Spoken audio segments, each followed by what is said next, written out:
Olympic இன்னைக்கு இந்த news வந்து கேள்விப்பட்டிருப்பீங்க. நம்ம ஊர் பொண்ணு வினிஷ் போகன் சொல்லிட்டு உமன் ரெஸ்லர் கொஞ்ச நாளைக்கு முன்னாடி வந்து பாத்தீங்கன்னா செமிஃபைனல் மேட்ச் வின் பண்ணிட்டு ஃபைனல் போக போறாங்கன்னு தெரிஞ்ச உடனே எல்லாருமே கனவு கண்ட ஆரம்பிச்சிட்டாங்க முதல் கோல்டு வந்து வின் பண்ண போறோம்னு சொல்லிட்டு. ஆனா இன்னைக்கு வந்து ஃபைனல் மேட்ச் உள்ள போக முடியாது. அவங்க வந்து பாத்தீங்கன்னா டிஸ்குவாலிஃபை பண்ணிருக்காங்க. என்ன ரீசன் கேட்டா அதுக்கு அந்த மேட்சுக்கு ஆவரேஜ் வெயிட் வந்து பாத்தீங்கன்னா 50 kg இருக்கணும் போல இருக்கு. அதுக்கு மேல 100 கிராம் எக்ஸ்ட்ரா இருக்குன்னு சொல்லிட்டு டிஸ்குவாலிஃபை பண்ணிருக்கானுங்க.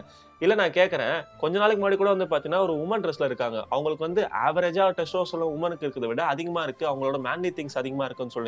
ஒரு இஷ்யூ ஆச்சு. அவங்களே விளையாட விட்டுருக்கானுங்க. ஒரு 100 கிராம் எக்ஸ்ட்ரா இருந்தா என்னன்னு தான் தெரியல. இந்த பொழப்புக்கு இதே வந்து பாத்தீங்கன்னா ஒரு அமெரிக்கா, ரஷ்யா, சைனாக்காரங்க வந்திருந்தா அவங்களோட பாலிடிக்ஸ் இன்வால்வ் பண்ணி அந்த பொண்ணை விளையாட வச்சிருப்பாங்க. இவங்க இன்னும் என்ன பண்ணிட்டு இருக்காங்க தான் தெரியல.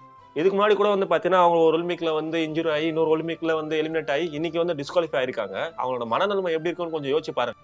ஒரு வருஷத்துக்கு முன்னாடி கூட வந்து பாத்தீங்கன்னா இந்தியால இருக்க உமன் ரெஸ்லர்ஸ்லாம் ஒரு அக்யூசேஷன் வச்சு போராட்டம் பண்ணிட்டு இருந்தாங்க. அவங்க கமிட்டில இருக்க ஒருத்தர் வந்து பாத்தீங்கன்னா ஒரு செக்ஷுவல் ஹராஸ்மென்ட் பண்ணாங்க. கவர்மெண்ட் ஆக்ஷன் எடுக்கணும்னு சொல்லிட்டு. அது கவர்மெண்ட் எந்த ஒரு வாய்ஸ் அவுட்டும் வந்து பாத்தீங்கன்னா கொடுக்காம இருந்துட்டு இருந்தது. இப்போ இவங்க ஜெயிச்சதுக்கு அப்புறம் கவர்மெண்டோட ரியாக்ஷன் எப்படி இருக்கும்னு சொல்லிட்டு எல்லாருமே அதுக்கு தான் காத்துட்டு இருந்தாங்க. இப்போ டிஸ்குவாலிஃபை ஆயிடுச்சு. எல்லாருமே இப்ப என்ன சொல்லிட்டு இருக்காங்கன்னா இந்தியன் பாலிடிக்ஸ் இன்வால்வ் ஆயிருக்கும்னு. பட் எந்த அளவுக்கு வந்து பாத்தீங்கன்னா உண்மைன்னு தெரியல. நீங்க கொஞ்சம் யோசிச்சு பாருங்களேன். கழுத்து நிறைய கிலோ கணக்குல தங்கத்தை மாட்டிட்டு இருக்காங்க நம்ம நாட்டுல. ஒரு 6 கிராம் கோல்டு மெடலை நம்மளால வாங்க முடியல. திறமைக்கான வாய்ப்பு மறுக்கப்படுறதோட வழி வேற எதுவும் இல்லை.